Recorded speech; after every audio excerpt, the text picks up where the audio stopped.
자, 이슈 포커스 기호일보 한동식 국장 나오셨습니다. 어서 오세요. 네, 안녕하세요. 예, 마스크를 끼고 이렇게 인사를 하니까 참 어색합니다. 예, 어색하지만 어쨌든 저희가 그렇죠. 반드시 예방 해야 수칙을 돼. 지켜야 되니까. 예, 근데 어색도 하고 이렇게 마스크 끼고 긴장하면서 방송을 하니까 더 이게 얼굴이 답답하네요. 답답하기도 하지만 이게 더 위기감이 느껴지는 것 같습니다. 아, 참 이게 무슨 일입니까 이게? 예. 자, 그런데 인천에서도 그 교회를 통한 코로나19 집단 감염이 발생을 하면서 또 이제 지역사회 확산 우려가 현실화되는 그런 분위기지 않습니까? 네, 그렇습니다. 어제 하루에만 무려 20명 이상이 확진이 됐는데 이게 어떻게 된 일입니까? 네, 어제 남동 논현동 소재 열매 맺는 교회라는 곳에서 A씨 등 15명이 코로나19 확진 판정을 받았습니다. 네. 확진 판정을 받은 A씨를 비롯한 이들은요. 지난 16일 교회 예배에 함께 참석해서 2시간 이상 접촉한 것으로 전해졌는데요. A씨는 지난 18일 인후통 등의 증상이 나오자 가천대 길병원에 방문해서 코로나19 검체 검사를 받았습니다. 네. 다음 날 오후 5시께 코로나19 양성 판정을 받았는데요. 방역당국은 A씨가 양성 판정을 받자 예배에 참석했던 이들과 접촉한 84명에 대해 코로나19 검체 검사를 벌였는데요. 이 중 14명의 추가 양성 판정을 받아서 모두 15명이 이제 양성을 받았는데 예. 이 한 장소에서 이렇게 15명씩이나 일시에 이렇게 감염된 것도 처음이고요. 인천에서 어제 하루만 23명이 확진됐는데 인천 지역 이렇게 많은 이들이 한꺼번에 확진된 것도 처음이고요. 예. 그래서 이런 확진자들 때문에 이제 좀 인천이 모두 477명이나 이렇게 확진자가 늘어났습니다. 근데 이제 아까 스튜디오에 들어오셔가지고 저하고 이제 이야기를 나눴지만 어제 그 기호일보에서 뭐 엄청나게 바쁘셨다면서요? 네, 그렇습니다. 아니 그 수치가 계속 변하니까 그것 때문에 수정 보시느라고 바쁘셨던 거예요? 네, 수치도 변했지만 이 근본적인 원인이나 이런 부분들이 지금 이게 어떠한 원인이 있는지 그리고 이것을 어떻게 좀 봐야 되는지 이제 그런 부분 분석하는 데서 상당히 좀 시간이 많이 걸렸던 것 같습니다. 아이, 참 고생이 많으십니다.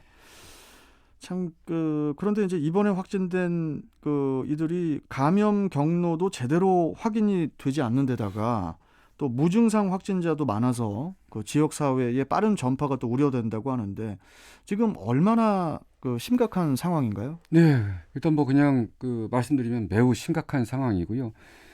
진짜 우려스러운 상황이 어제 이 열매교회를 통해서 일시에 좀 나타났다고 이렇게 좀 보여집니다. 네. 당장 확진자 A씨는 코로나19 집단 감염이 발생한 서울 사랑제일교회나 광화문 집회에 참석하지 않았다고 방역당국이 진술했는데요. 네. 어찌된 영문인지 명확한 감염 경로가 파악되지 않는 지금 묘한 상황이라서 지금 매우 더 유중한 상황이고요.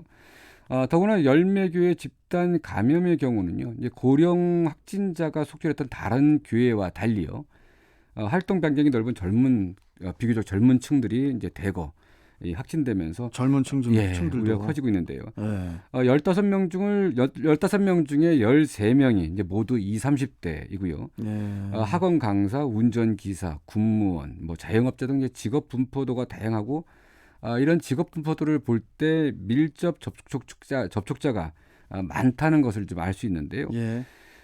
일단 확진자 A 씨 예를 들면요, 현재 피아노 강사입니다. 확진 판정을 받기 전날까지 학생들과 접촉했던 것으로 알려지면서 방역당국이 긴장하고 있고요.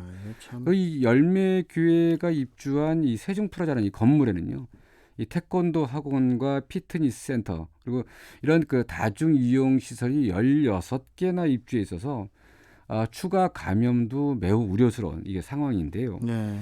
더 큰 문제는 좀 아까 좀 말씀하셨듯이 무증상 환자가 많아서 이 N차 감염으로 이어질 수 있는 가능성이 매우 높다고 합니다. 이 확진자 중 8명은 코로나19 검체 검사 당시 보통 이게 나타나는 이 발열, 근육통, 인후통 이러한 증상이 전혀 없는 무증상 감염자 였다는데요. 그 아예 그런 게 증상이 없는 거예요. 네, 이들은 이제 증상이 없다 보니까 보통 증상이 있으면 본인들 스스로 이제 그 조심을 하고 이렇게 하는데 그렇죠. 그러다 보니까 이제 많은 사람들을 접촉하고 이 바이러스 접촉 퍼지지 않았느냐 예. 이제 이런 우려가 나오는 것입니다. 뭐 이런 상황이다 보니까 이제 박남춘 인천시장이 그 대시민 담화문을 또 발표했다고 해요. 예, 네. 어떤 내용이 담긴 겁니까? 네, 그 서울, 경기, 인천에서도 이제 교회 관련 집단 감염 사태가 이제 발생하자 박남춘 인천시장이 어제 대시민 담화문을 발표하고요. 이제 두 가지 행정명령을 발령했습니다. 네. 박 시장은 어제 오후 유튜브를 통해서 생중계된 대시민 담화에서요. 마스크 착용을 의무화하는 행정명령과 함께 지난 15일 광화문 집회 참석자와 방문자에 대해 진단 검사 이행을 촉구하는 행정명령도 이제 내렸습니다. 네. 행정명령 발령에 따라서 인천에서는 실내에서 모두 마스크를 착용해야 합니다. 네. 당분간은 이제 계도 기간이라 이제 관련 시행 규칙이 발효되는 10월 13일부터는 마스크 미착용 때는 300만 원의 벌금과 10만 원의 과태료를 부과받을 수 있습니다. 네. 그리고 진단 검사를 고의로 거부할 때는 최대 200만 원의 벌금형과 이제 민법상 구상권 청구 대상이 될 수도 있고요. 네. 그래서 지금 이런 부분들은 일단 뭐 이런 벌칙 조항을 들이대지 않더라도 최근에 이런 상황들이 이제 매우 심각하다는 부분에 따라서 이제 시민들께서도 이제 많이 동참하실 거라고 생각하는데요. 어제 이 시간에 인천시 공무원들이 마스크 착용이 미온적이다 이렇게 비판했는데 그렇죠. 네. 방송 탓인지 이제 어제 인천시청을 찾았을 때 마스크를 착용하지 않은 공무원들이 거의 없었습니다. 매우 다행스럽고요. 다행이네요. 어쨌든 모쪼록 이번 행정명령 발령으로 이제 시민들이 많이 불편할 수도 있는데요. 코로나19의 확산세를 늦출 수 있는 그런 조치가 됐으면 하는 바람입니다. 여기 지금 유튜브 댓글창 보니까 송정식님께서요. 네. 뉴스를 보니까 코로나 때문에 수재민 복구 작업이 중단됐다고 합니다. 마음이 아픕니다. 네. 이렇게 지금 문자 주셨는데 이거 뭐 수해 때문에도 우리가 힘들었는데 또 지금 코로나19가 더 심각해지는 상황이다 보니까 네. 와 이거 참 이 조금만 조심했어도 아이고, 참. 서울 제1교회에서 그렇게 나오지만 않았어도 상당히 좀 이게 안정화되는 그런 단계였었는데 안타깝습니다. 지금 또 한국장님 뭐가 갑자기 제 머릿속을 싹 스쳐 지나갔냐면 이제 곧 명절이 오잖아요. 그렇습니다. 또 걱정입니다 이것도. 이게 참. 자, 아무튼 뭐 오늘 말씀 잘 들었고 또 저희는 또 월요일에 뵙겠습니다. 고생하셨습니다. 고맙습니다. 네, 감사합니다. 예. 자, 이슈 포커스 기호일보 한동식 국장이었습니다.